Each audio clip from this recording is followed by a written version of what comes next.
that Well, didn't work out the way it's supposed to. no, that it wasn't quite it was only part way there. So that's all right. Absolutely. Hey, what's an episode without a little bit of a restream glitch somewhere along the line? That's right. It's perfection. No one wants perfection. They want to see the flaws. That's right. That's So, right. Show the so warts.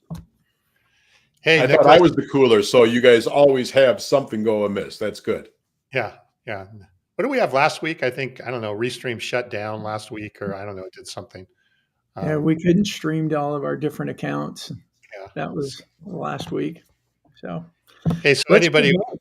Yeah, so welcome back. Episode number 144, Mastering Modern Selling. I don't think we're going to get Carson today, although you never know. He could fly in here at any minute.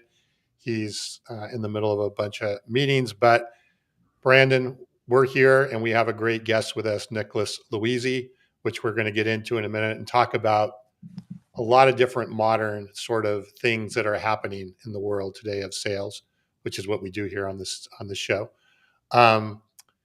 Brandon, I want to thank again, as always, Fist Bump for their support. You guys have anything exciting coming up you want to talk about?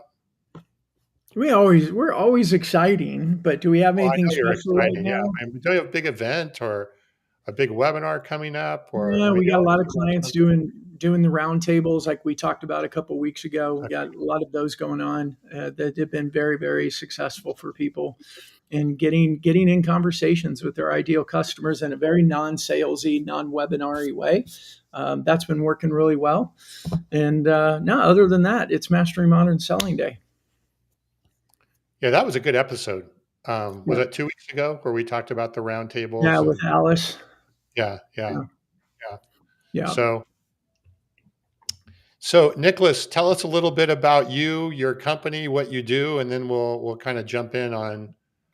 We have a lot of good stuff to talk about. So Sure. Well, first off, it's an honor to be here. Thank you guys so much. What you do for the sales profession is phenomenal. You're all entrepreneurs as well as great salespeople and phenomenal hosts.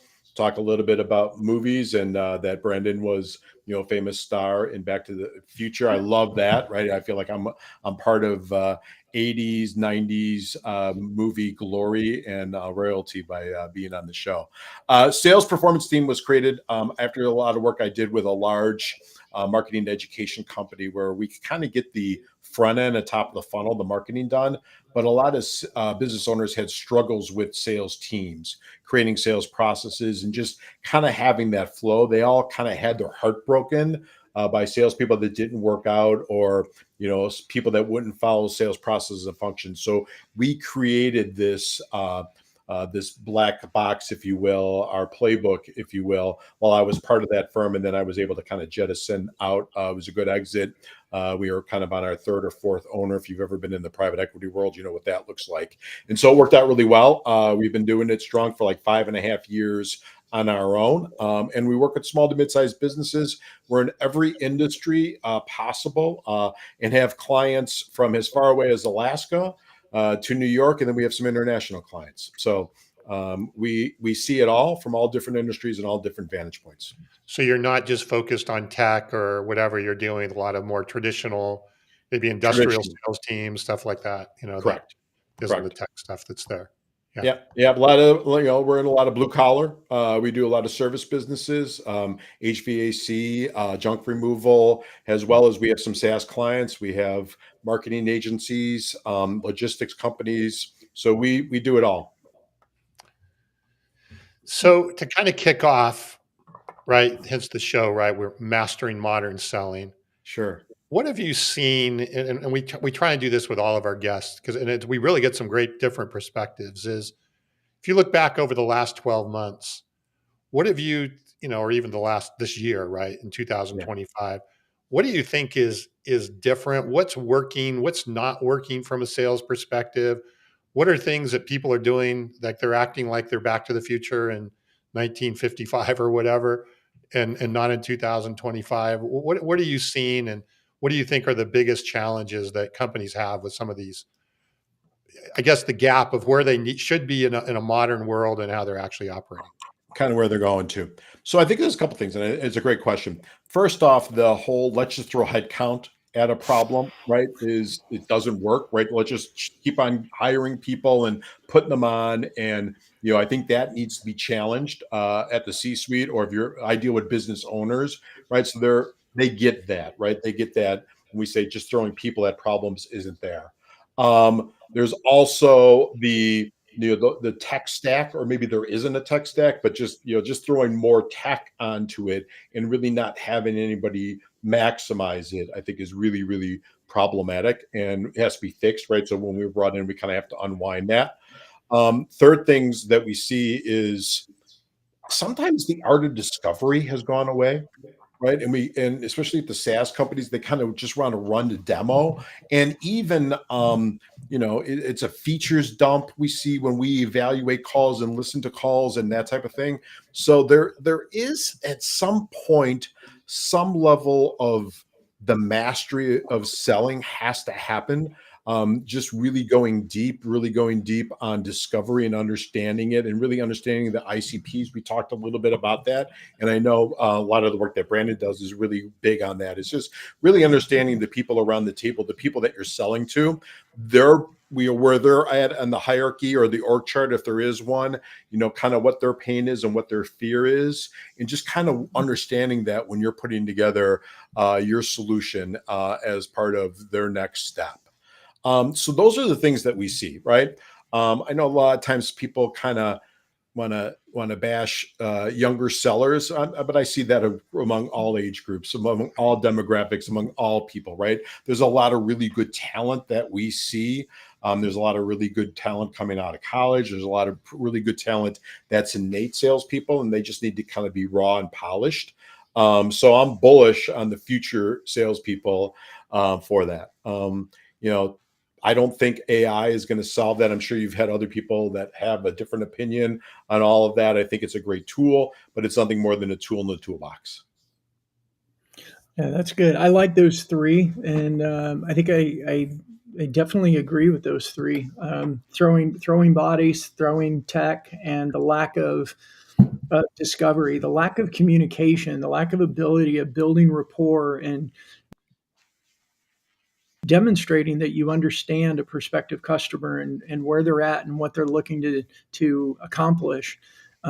Definitely see all three of those and agree with those. Yeah. Thanks for sharing that. Are companies still, you hear all this talk about layoffs and AI, causing layoffs, or certainly we're not hiring. Are you still seeing the companies are hiring aggressively and maybe over hiring on sales, or are you seeing sort of well, maybe we need to think twice, or could we be more efficient with AI or other things, or see how it plays out? What is there any trend at all, or is it kind of all over the place? Well, it depends. So that's a great question. One is we have a recruitment division or a recruitment company. So we hope that hiring will always be there. It kind of created that to solve a problem. I do think that there are, if you're chasing a revenue number, and you can make the cost justification of adding to the headcount to get to that, or maybe you want to break into a new market, a new marketplace, or bring a new product into the marketplace, and you just need somebody to kind of carry that in their bag. We do see that. I do think that there's a level of, maybe on the SDR side, we're seeing a decrease in the headcount, right? That overabundance on SDRs, which is a different question probably, and you guys have touched it on your panel, is, are we creating modern sellers that don't know how to prospect, right? That's one of my mantras that I have. I grew up kind of, having to fill my own pipeline. And I think there's a level of experience that can't do that, or won't do that, or don't know how to start with that. So that's a different topic. But I think on the SDR side, they're seeing that, some of that will be taken care of. But listen, AI isn't perfect, right? I was testing out an AI voice option for a client, and they called my cell phone 15 times in 3 minutes, right? Well, first off, that's illegal in so many different ways, right? And we saw the one real estate agent that got a restraining order because she sent a text 150 times to one prospect. So the tech has to be kind of corralled in, and a lot of times we want that to be the solution because that's the easy button. But I think that's just the first part of the process and not the easy button. So 150 texts to one person, was that automation gone wrong, or was that just an overzealous salesperson? Curious. I think it's a yes and yes, Brandon. Okay. I think it was an extremely overzealous real estate agent, and the fact that she probably had a set it and forget it technology that she didn't know that was going on. We won't name names on the CRM system that may do that, and I think it just kind of blew up a person, and they said enough's enough and put a restraining order on her. Whew. Yeah. So, hey, I'd like to unpack That's the technology or the tech stack Sure. conversation a little bit. So, when you say they're over, you come in and they're maybe have overbought on technology. What are you seeing there? And then what is kind of the right tech stack for today or in today's sort of modern world? Well, I think it just depends on the economics of um, that that we can focus on. So what can they afford, right? What can they afford per seller? So we're a big proponent of obviously some level of CRM. Now I think there's the CRM of yesterday is not the CRM today. We talked a little bit about that in game show. So it's the CRM that your team will use. And we have clients that have marketing automation systems and kind of are trying to retrofit those into CRMs, and the salespeople aren't doing that. So then now they're defaulting to Excel spreadsheet or Google Sheets, right? So that in itself isn't going to work. So really, a CRM system that is focused on helping and having visibility into pipelines and in the deal flow. So that's the first thing that we want to make sure that we do. Then some level of we like some level of dialer amplification, right? Whether that's Titan X or something else, because we like the phone first if that makes sense for your audience. So really making sure that you're going after telephone numbers that pick up, right, and focusing on the right person. Some level of data enhancer, I think, is extremely important. Lincoln Sales Navigator really is a like a ante to get to the table in this day and age. So they need that. And I think if you have those four components, are really where you need to go. Some start throwing SMS systems on top of that. Other types of enhancement that I don't think you need. I don't want to name names because I don't. Maybe you have sponsors, so I don't want to insult any of them.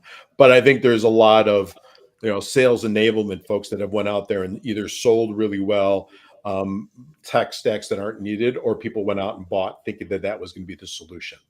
So here's a part of the tech stack that I don't see used enough, and I think it should be, and people may challenge me on that, is an LMS system that is specific for your sales team. So having a really good platform where reps can go out there and train and listen and do call reviews, and new call reviews go in there, and has kind of like its own little Slack system where they could communicate about, hey, I just did a really good call, especially if your entire team's remote. Right. I grew up on a sales floor. And so you got that real enhanced learning of being around other salespeople and hearing Nick say something 5 times and Brandon say something 6 times and Tom maybe saying something a little different and asking, hey, is that working? And we kind of got that osmosis. So I think you need a place to have that central location of that osmosis of learning so we can all learn from it and we can all get better. Right. Because it goes back to how do we get better on discovery? How do we get better on that? And I think reps are yearning for that. When I interview for especially younger reps coming out and I interview them, and one of the things they say is, what is my coaching going to look like? What is, who's going to be there to kind of make sure that I get better? I've been in some organizations where I got the job and then they had to do a cost reduction. So sales enablement got slapped and the VP of sales gone. And now it's just me and I got to deliver this number and nobody's coaching me up. And so if I hear that more than anything in new hiring for sales open recs that we have for clients. And so that gives me hope and that gives me positivity. But I think you have to have that as part of your tech stack, if you will. Long answer to a short question, Tom. I realize No, that. I like that answer. I think the question I have is, are you starting to see more companies that are putting that emphasis back into training? I feel like over the last decade-ish, we tried to solve a lot of problems with tech, Yeah. right? And it was decrease in training overall. Here's your one day, and a lot of times that training was, here's our features, here's our functions, here's how we compare to our competitors, but not the human training, not the how do you lead a conversation, how do you ask questions, like how do you process through discovery to get what you want without going, let me just go through Bant here for a second, hold on, and walk through like a robot. And you have people on the other side going, what the heck are we doing? Are we seeing more of that training taking place? It depends on the organization.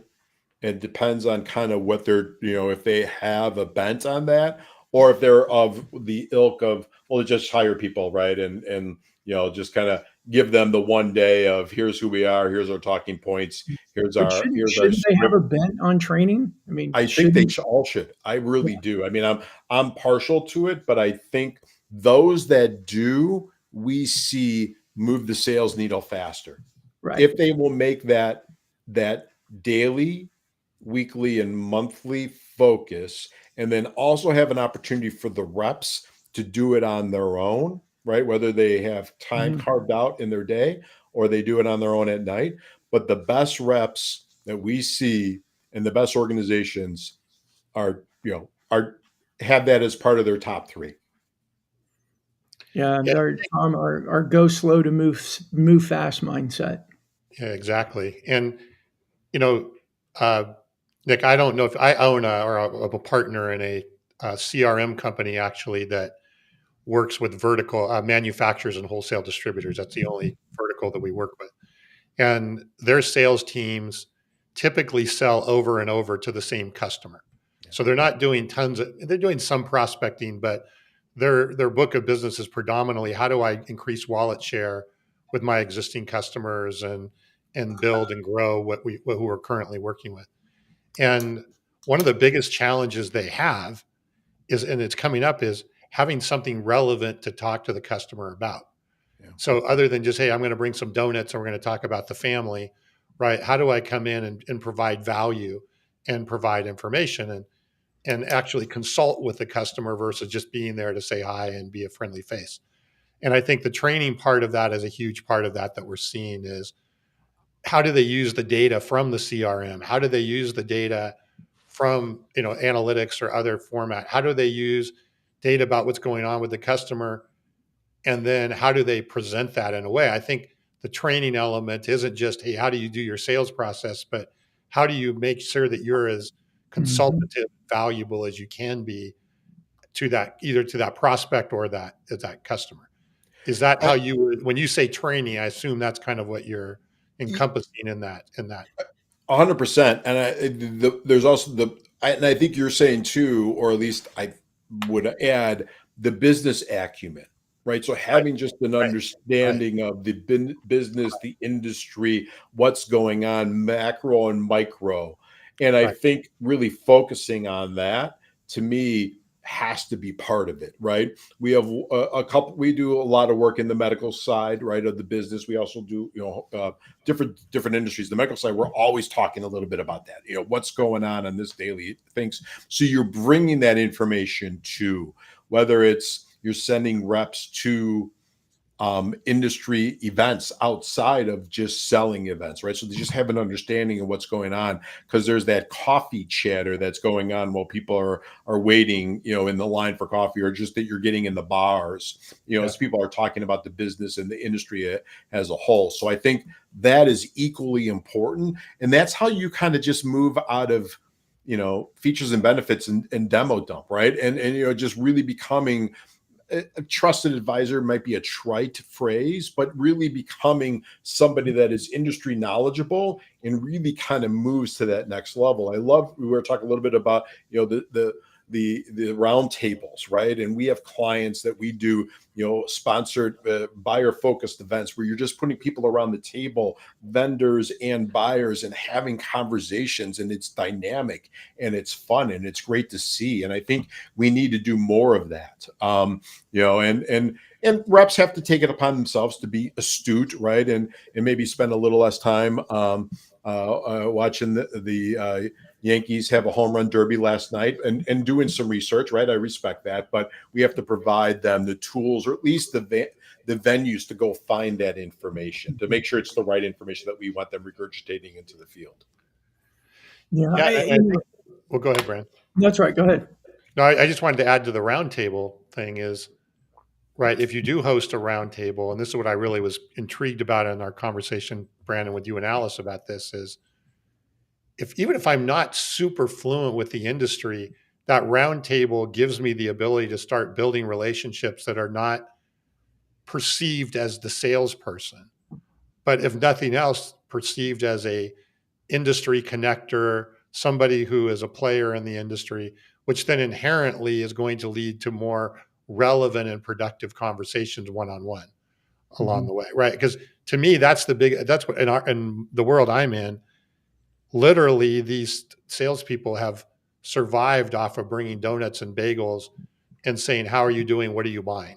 Right? And that's just not really working. It's certainly not growing. And as other competitors are getting more sophisticated, they're outsmarting them with much more intelligent, relevant conversations, and so they're losing their position within existing customers. So I think I could see that roundtable concept, even if you're not super fluent in the industry, it starts to elevate you anyway in that direction as you grow on that. Okay, Brandon, over to you. Sorry. No, I was just say what Nicholas said. By the way, I agree with what you said there too, Tom. I think unfortunately, the term thought leader has been bastardized. It's overly used and it's not used in the right context.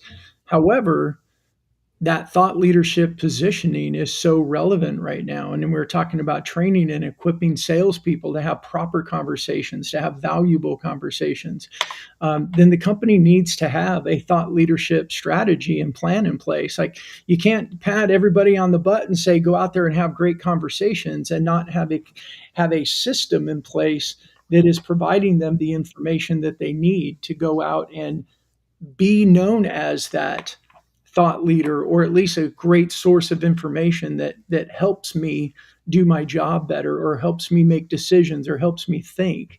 It's one of the things, Tom, like I love about your other show with Kevin, is that you've kind of become the news inside of that the manufacturer and wholesale distributor industry. They come on and listen to your show for an hour and walk away more, smarter than they were before, more knowledgeable, aware of things. I think you shared it before.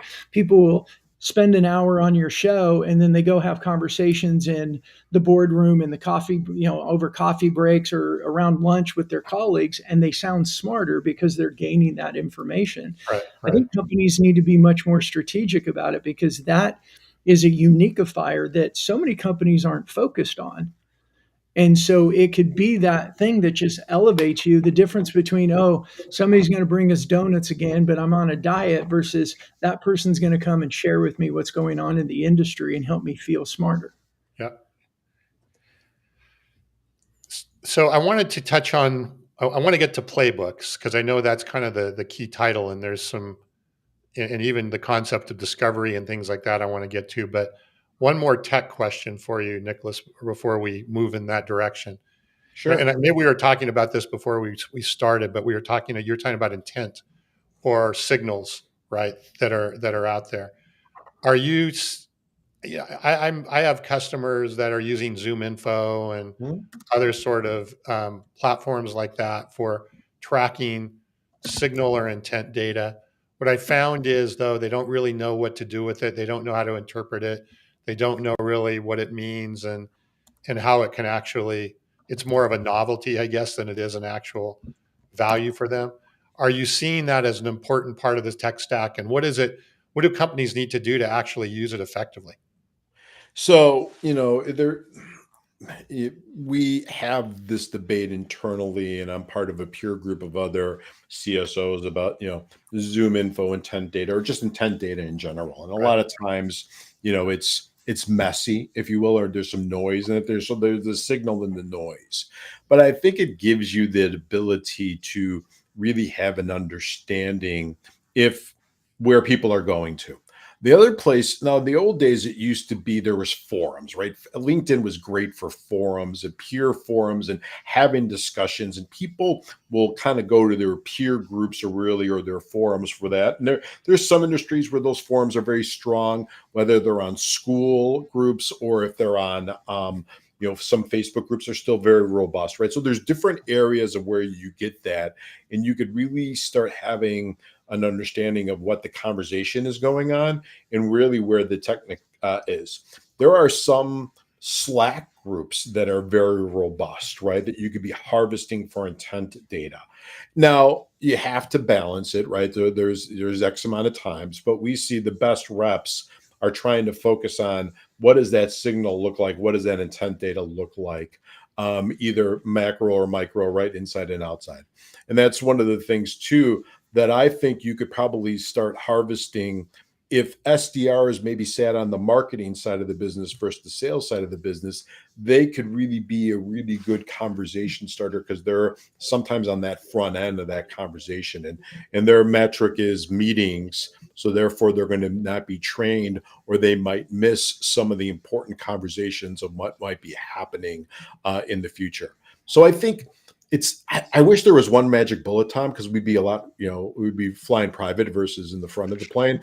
But it's just what are you using and how are you filtering through all of that? And that certainly could be a great utilization of AI. But there's a lot of different sources, and I think saying that for one industry, I hate to paint a broad brush. We look at it a bunch of different places, and you can kind of find it based on your industry. But there's a couple different wells of information that you just want to kind of harvest. Yeah, and I think I do believe that intent and signal data will become. I do agree with you. I think this is an area that AI can help filter out some noise Yeah. and present it in a way that is consumable by the average individual, and you don't require like a data scientist to sort through it. I think that will be more a strategy as we go forward into the coming year and Yeah. over the next few months. So I'll use an example because I know, we want to give practical advice, right? And so in some industries, there's peer groups, if you will, right? So somebody should be on that. We do a lot of selling into MSPs. And there's a very large peer group that is part of MSPs. We're part of that. And I read that their internal forums, right? Hey, I have a question about this. Has anybody ever tried this? I'm looking for boots on the ground here. I read that every day because we have it's a book of business for us, and it's a very important book of business for us. So that gives me ideas of what they're talking about, right? What MSPs are talking about and what's going on in their business. Now, if I was selling to a different one, I would try to find out if there is a peer group, right? If, we talked about, we don't do a lot of SaaS work, but there's a ton of them out there, right? There's a ton of these buyer focused events. There's a ton of these different, some of it's online, some of it's in physical, but I think you have to be out there and really focused on that. Now are they going to do it on their own as a rep? Well, when I was first starting out and building up a book of business in a very certain industry or vertical, I did it on my own, right? In the old days, we had to read magazines, and somebody on this may not even know what a magazine is, but we had to go read the trade magazines, right, and understand those, and cranes, and we hired clipping services to look for different articles. Right nowadays, it's a lot easier on the internet, but we should be out there focusing on that. And I think AI could go out there, kind of search it for us and bring it through. So go ahead, Brandon. Sorry, I think I cut you off before again. Oh, no, you're fine. I actually was reading Jamie's comment over here. By the way, for everybody, and Aaron, if you're still on, sorry, we didn't get to your comments. If you're on with us live and you comment, and generally we see it anywhere. So if you're on Nicholas or mine or Tom's or any of the feeds, we can see the comments. So join the conversation, let us know. But I think Jamie's question is interesting, and I'd like to pose that for Nicholas is, do you have a model to identify if a piece of tech is worth it? Or how do you recommend navigating, figuring out how to build an appropriate tech stack? I think that's it's a general question. I mean, it's a high level question, but I love the heart behind it because there's so many options out there, right? There's so many options, and you're coming at it going, how do we make these decisions? Yeah, so I think you have to kind of matrix it out, right? Kind of where do you want to go?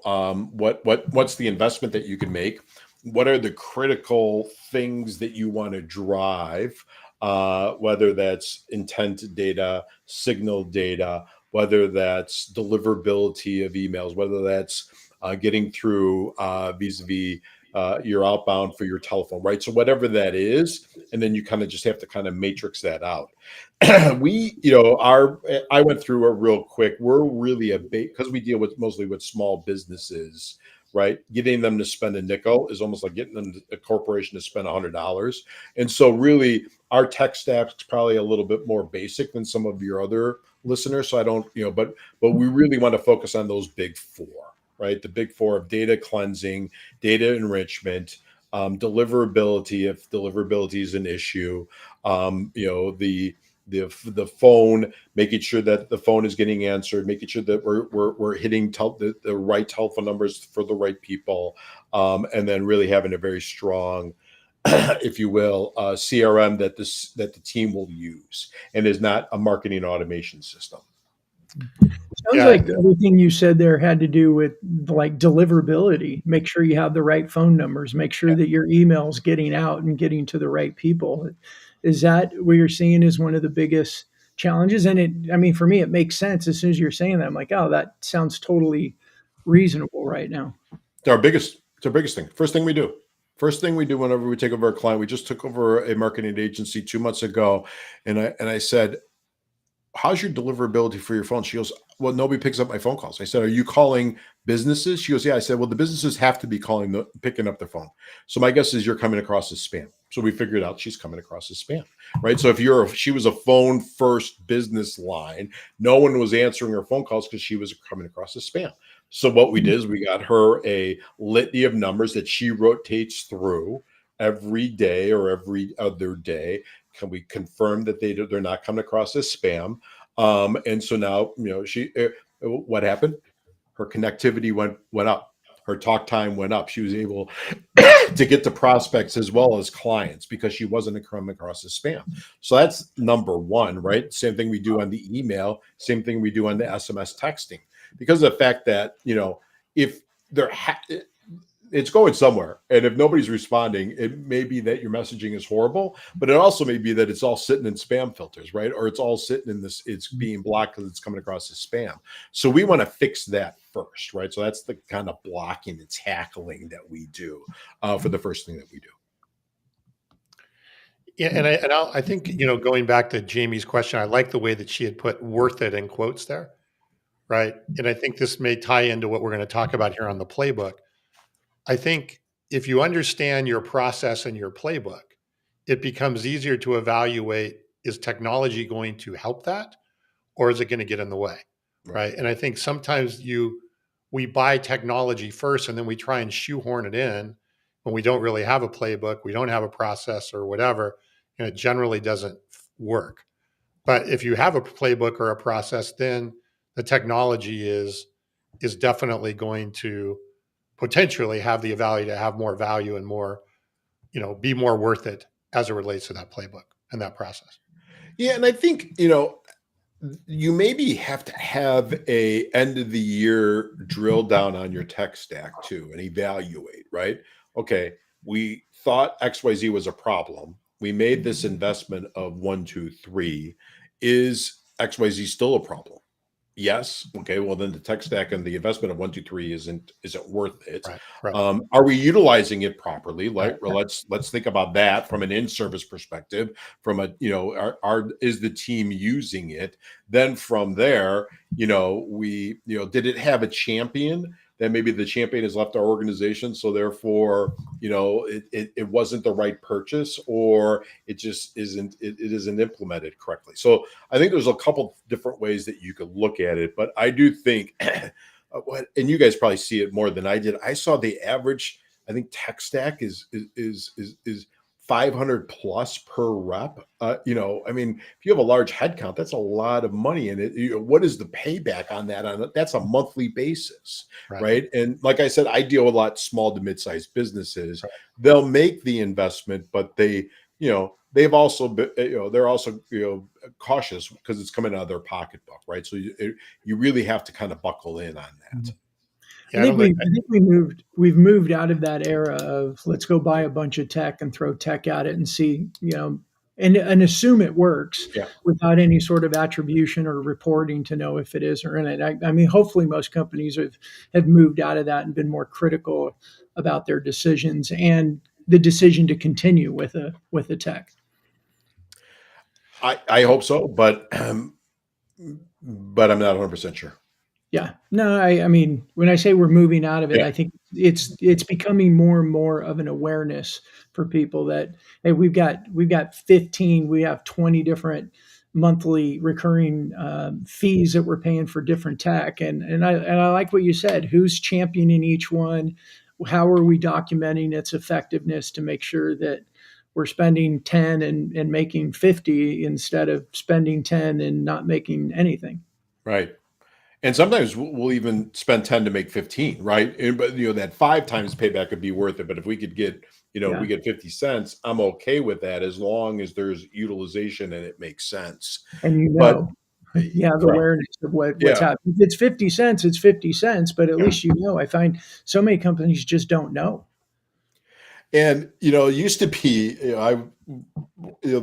there's companies still doing this, right? We'll go out and we'll audit your energy usage, right? And we're gonna renegotiate. We're gonna save you some money. My guess Mhm. is there's probably people saying, "Hey, we'll audit your tech stack," and if not, it should be a business line that we think about.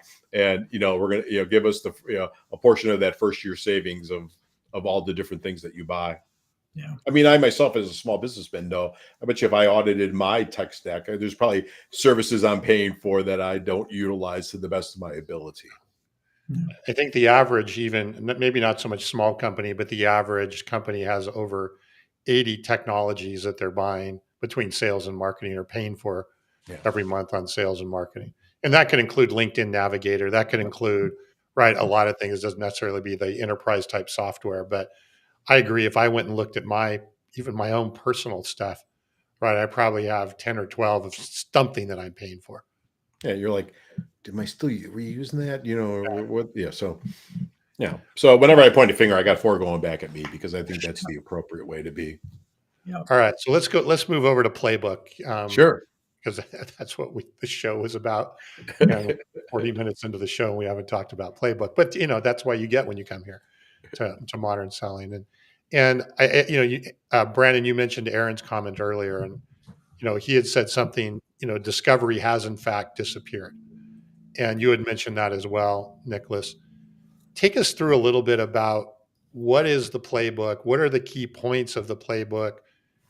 Is discovery, you had it for a long time, a lot of companies wanting to do discovery calls. How does that play through? Is it something that's permeated through the entire process?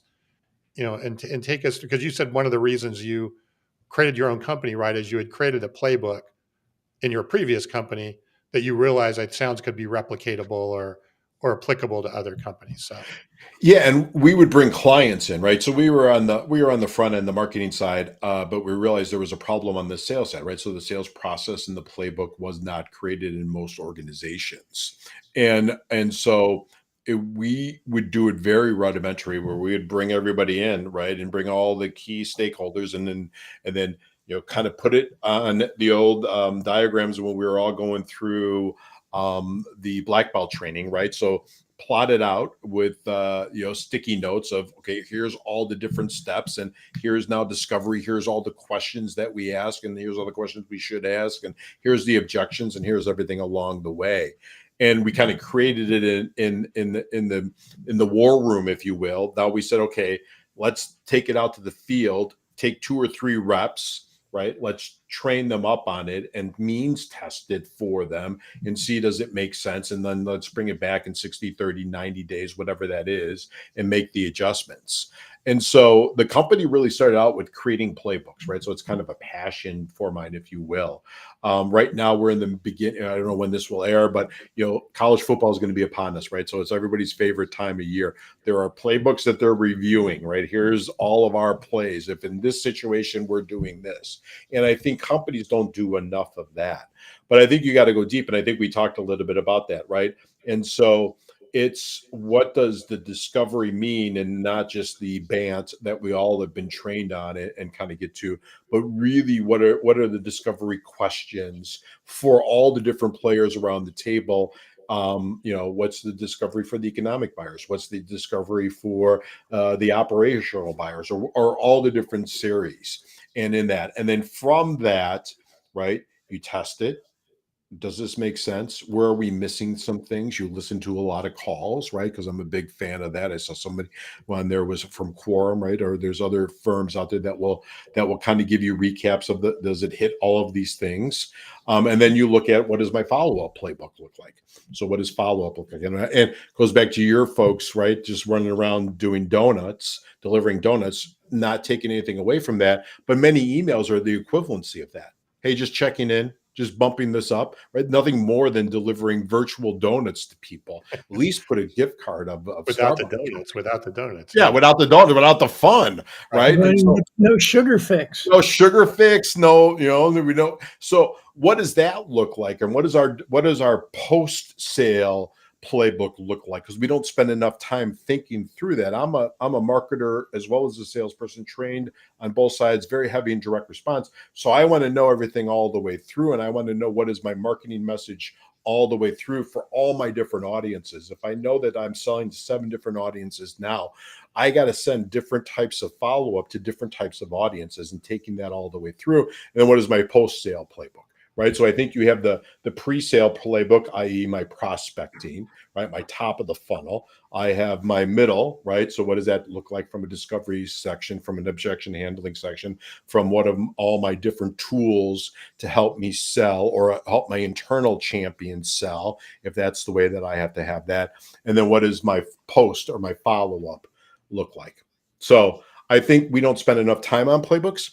We started out creating them, and they were very, very robust, and they could always be better, right? But then the last thing I realized is a lot of times you call the company back and say, how's that going for you? We didn't implement it, or we only implemented a third of it, right? So then we started to get into the fractional sales leadership to implement and stay on for a 90-day, 120-day, full year sprint to make sure that that entire playbook gets implemented, gets tested, gets means tested, and gets improved upon. Another long answer to a short question. I'm sorry, Tom. Oh, that's great. Yeah. So I got my mind's going in a few different directions here. Okay. And we're running out of time, so I'll try not to go in all different directions. Would you say, because I think a lot of people, if I've seen companies, the investment in playbooks tend to be more at the top of the funnel, quote unquote, or maybe the early stage of the. Brandon and I don't like the word funnel because but in the early stages of the sales process that's there. And yet where I see probably the biggest chasm, if you will, of lost deals is post that initial meeting, whether that's a demo or I'm giving you a sample, or I'm giving you something that gives you an idea of what we do. And then what often happens, right, that becomes the point where it's an opportunity, but then that opportunity stalls and nothing happens. And then you get the emails, hey, just checking in. Hey, what's happening? Hey, following up, right? All that kind of noise that you get. Any suggestions on kind of what should be some things to be thinking about in that playbook after you've had maybe an intro discovery meeting, maybe after you've done a demo or you've presented a little bit about your company, and now you kind of have that chasm between, okay, maybe they know a little bit about us to the point where they're willing to either, get into a proposal or potentially do a transaction. And in the B2B world, to your point, right, there could be a lot of people in that mix that's happening, going on in that sort of blind spot, if you will, in the sales process. Well, I always joke, and we're kind of saying it tongue in cheek, but it's the truth, right? Because if you looked at, your buyer's inbox, my guess is there's 15 emails, because you can tell when everybody got done with their pipeline meetings, because then they just go back to their office and they shoot off these meetings. Hey, just want to bump this up, just making sure, because their boss said, hey, what's going on with Acme's deals, right? When everything's going, or in the old days when we were buyers, we used to always know when the close to the quarter because you're going to get the better deal, right? So we're going to incentivize them with, hey, I got to get this in. Can I give you another 3%? Right. And so we're training buyers to do some of this, right? So we own this problem. So I think we talked a little bit about that, right? So it's not only intent data in the beginning, right? Or industry information in the beginning, or just micro and macro knowledge of that, right? But it's really, we use case studies to get our name in front of people and to get kind of the door open, but we don't use case studies post presentation, right? Mhm. Post discovery. And Right. how do we maximize those case studies even more, right? Of saying, okay, let's talk a little bit about, because now that I know your problem even more, I don't need to use my 3 generic case studies that I use for everybody. Let's really be specific about how XYZ is going to solve the problem, the pain, whatever phrase we're using to solve for. Because if that isn't there, and where it is on the priority, right? Because there may be a strategic initiative that just bumped everything off the table and is now becoming the number one priority where the spend is over their organization. So if we don't have that, and we really sometimes don't want to have those crucial conversations with our prospects, right? Or with our internal champions, if it's a large organizations, or just if we're selling to consumers, because we have a lot of clients that sell to consumers. It's just saying, where are you at on this, right? Everything that's going on, are you pulling back on spending, or are you moving forward on spending, and where are we at, right? And now let's try to figure this out. So I think a lot of it depends on the industries that you're telling to, and know the ebbs and flows of that, and just kind of know what's going on in all those environments, but really going back in with those value adds, right? And many times it's not that they don't want to answer you, it's just that they're busy, right? Just think about the average Yeah. buyer's Yeah. day, right? Yeah. The average purchaser's Right. day, and what everything that's going on with them, and what are they in fear of, right? Headcounts are getting reduced in sales. They're also getting reduced across the board, right? So the people are fearful of all those things.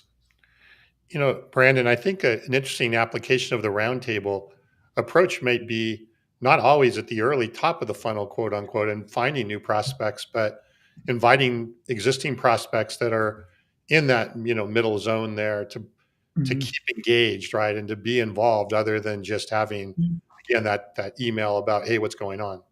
Yeah. No, I think there's so many layers of value on the virtual roundtables. I mean, what we talked about at the beginning, just being able to establish yourself in the middle of a network. Like I love the term "go to network" instead of "go to market," and what I mean by that is how do you go into this industry and try to get into the middle of the industry and start building relationships and building influence and become known. So that when the calls do come in, people recognize you. And I think that what I've seen with these roundtables is it's another way to invite people to engage with you and something that's valuable for them without being a pitch, without Yeah. being a Yeah. sales Right. opportunity. But yeah, you can, you know, invite your database of people that want to be a part of it, and you're saying, hey, this isn't a sales pitch, it's not a webinar, it's a peer-to-peer discussion. Here's how it takes place. We set the stage for about 2 minutes, and then we open it up and everybody starts sharing what's going on, and you're learning from each other and with each other and networking in your own industry. And as the moderator, you're right smack in the middle of it. And I've Yeah. seen people really use that, and even at exhibits, at events, getting prospects to these events, and using that to kind of drive that, wedge that sale forward, right? By putting them in those types of environments, or even if it's the traditional trade show or an event that you're exhibiting at, hey, bring it in, and let me introduce you to some folks, or set up some lunches, or some just coffee clutches to talk to people that are using my product or service, whatever that is. I think you could really be creative on moving deals that have stalled, and using, like we've talked about, I think, using these type of environments. And I also think we want to do everything by Zoom because it's easy, but sometimes we see getting people on a plane, or getting them in a car and going having a face-to-face conversation moves things forward, or getting them at an event, right? Or getting them to a round table. Moving that some way, in shape or Yeah. forms, gets stalled deals going, or getting deals that are languishing pipelines moving forward even faster. Yeah, I think FaceTime, not FaceTime, but face to face time is becoming more and more important. Most companies want to go the easy route, and it's emails and voicemail. And if you get in front of somebody, it accelerates. It can accelerate it quickly. Again, if they're trained well to do it well, to add value and do discovery in a non-discovery systematic way, but make the person on the other side feel like they're being heard, and you're looking at their challenges and problems seriously. That face to face time, I just have seen some. In fact, I had a coffee meeting this morning, and that was a big part of the conversation. Of this guy just realizing I've just discovered and realized over the last 6 months how important it is for me to get out of the office and get in front of people. And I'm in my car going to different cities and doing coffees and lunches and all those types of things. I think that, we got relying on tech and used a lot of Zoom and everything. Of course, COVID was a bit accelerator of that, but getting back to being human is really important.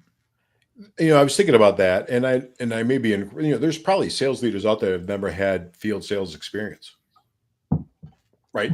So all they know is this, and All they know so is Zoom. All they know is Zoom, or all they know is virtual. Yeah. yeah, and the importance of that, the important. I mean, listen. We're in a vacuum of trust. We say this all the time to all of our clients. You're in a vacuum of trust, and there's no better way to build trust than face to face. Not face to face like you did, Brandon, with your phone. I like that. I'm going to use that, but just being face to face or belly button. In the old days, we used to call it belly button to belly button with people. Right now, there is some value in going out and deliver the donuts. So we have codified that, but making sure that you're having real business conversations with folks, and just saying, hey, let's grab some lunch. Let's talk a little bit about that. You'll get more out of an hour and a half, 2 hour lunch than you will out of a 15-minute Zoom. Yeah, and that, again, Tom, we talk about the go slow to move fast or shrink down. Hey, let's make the top of the funnel a little bit smaller, but make it higher quality and see how the data plays out. We just talked about that. We have a client that does sponsorship sales, right? So just fewer, but go bigger, right? And make it more impactful for them as well as for everybody that's in the stadium or wherever the event is, and the importance of that. And I couldn't agree with you more. I think we it's almost like Pac-Man. We want to put everything as an opportunity. We're going to gobble it all up, and we're not going to gobble anything up. So how can I get a much smaller, really understand these businesses, really understand their problems, really understand the ICPs and where they sit on the org chart and decision making and power and all of that within an organization, and how can I move this sale forward or the opportunity forward or whatever it is forward. I really think that's important. All right. Well, this has been really good. I have a handful of good notes even for myself that I want to think about for my own business. Any final thoughts here before we wrap up? If there was going to be kind of one key takeaway that you would give to the people listening on when they're well, actually, let's hit this question real quick. There was a question here from Jolie. What is the most common mistake you see when sales leaders create playbooks that actually make them less effective? I love that. And maybe that's a great way to end off here. I think that's a great way to end on it. Thank you. I think it's really not means testing it, but really test. Look, there's a constraint. I'm a big theory of constraint guy. There's a constraint in every sales process, and there's a constraint in every sales playbook, and not really understanding where the constraint might be, and really means testing it. There was a gentleman I did some work with, and he was dogmatic on just, we're testing these messages with just a core group, right? So you got a control group of, it's not rolled out to the entire team. It's a control group that you're testing these messages or this or that, or these components of the playbook on it. And I think it's probably a phrase that you guys are using, go slow to go fast, right? When you're creating the playbook, don't just rush through it to rush through it, right? But, go slow to go fast, because once you get it, now you got it, right? But you also realize that playbooks are dynamic, and That's what I was going to say, right? It's not like you build one Right. You got to keep on adjusting them. It just doesn't sit the electronic playbook or the binders of the past that we used to get, right? They have to be constantly be adjusted. And I think that's the sales leader's role, besides the sales leader role of doing the one-on-one coaching, the sales leader role of, coaching the team up and giving them, doing, FaceTime, windshield time, driving around and creating the playbook. And I think that's the most important thing. I know you guys have had Mike Weinberg on, and he's, one of the best of just describing what the role of that sales leader is. Mm-hmm. But Nicholas, you're talking about change. Like they've got to create something and then want to actually go in and change it. Like we don't like change. We just want to create it, put it in a nice 3-ring binder and look at it 5 years later and go, wow, that was great. You should see some of the scripts are for the clients that we take over. They're like, oh yeah, we got it all taken care of. I get a script. I'm like, this was written before COVID even, and so, you have to constantly be changing that.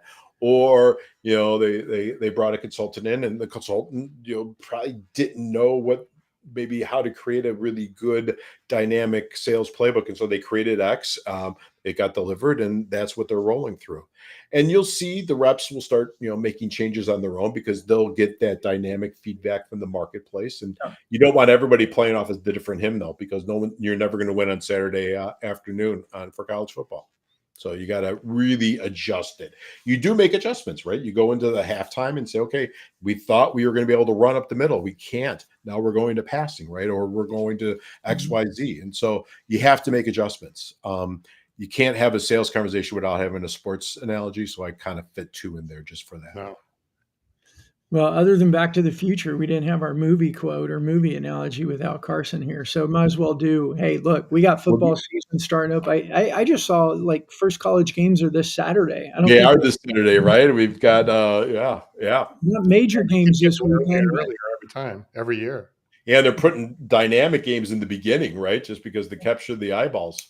That first, well, I guess there's like week 0, there's a few games, and then week 1, you got like, what is that? Ohio State, Texas. That's going to be a big game week 1. Yep. So, Nick, if they want to learn more about you or your company, where should they go, connect with you, and so forth? Yeah, that's very kind. So I'm on LinkedIn, right? So if they're watching this on LinkedIn, they could find me there, Nicholas Luisi or Nick Luisi. Salesperformanceteam.com is our main website, Nick at Salesperformance Team. We've got a bunch of goodies, right? Kind of how to create a playbook and all that. Propaganda and information is available. Go to salesperformanceteam.com. We're an information first, right? We talked a little bit about that. I want to provide as much information to the sales profession as I can, to business owners, to people wanting to do better. So I give everything away. We have a book, right, that they could get. Just send me an email and we'll mail it to you. It's an airplane book. Happy holidays. So absolutely. So we're here to help everybody. Great. Well, thanks for that. Thank you for that, Nicholas. I'm sorry, I didn't mean to, but thanks, Aaron. Happy holidays. I walked into Target the other day. It was filled with Halloween stuff already, and I'm like, wait a minute. And I was actually Costco already has like nativity Christmas scenes, trees, Christmas trees, and things like that. Yeah. Oh man, crazy. Slow down, everybody. Slow down to move fast. Slow down. That's right. We're accelerating the holidays. Well, I guess the numbers came out for Target and all that today. I was watching CNBC before I got on this during lunchtime. So, we're gonna have to bolster numbers somehow. There you go. Pumpkin spice for everybody. That's right. All right. Well, thanks again, Nicholas. Good stuff. Brandon, any final thoughts before we sign off? No, that was good. I mean, I like that we can get back to some of the basics with what leaders need to be doing and consistently doing. And I think getting back into training, having a dynamic sales playbook, constantly learning, because everything's changing so quick. And I love that. I love that what you shared too about first taking a look at deliverability. Or your phone, is your phone popping up as spam? Is your email delivery going? Because so much of marketing will look at their open rates and they might be 70%, but it doesn't really mean anything because the email client on the other end opened it, but no human eyeballs ever looked at it. So there's so many things there that could just be misleading without really taking out the knife and opening things up. So great stuff, Nicholas. All right. Well, thanks for all the good comments. Hopefully we get Carson back next week sooner than later. He's in the middle of kind of a major overhaul with his job and his position, but we're going to get him back here. So until then, I'll end off, if I can remember what he always says.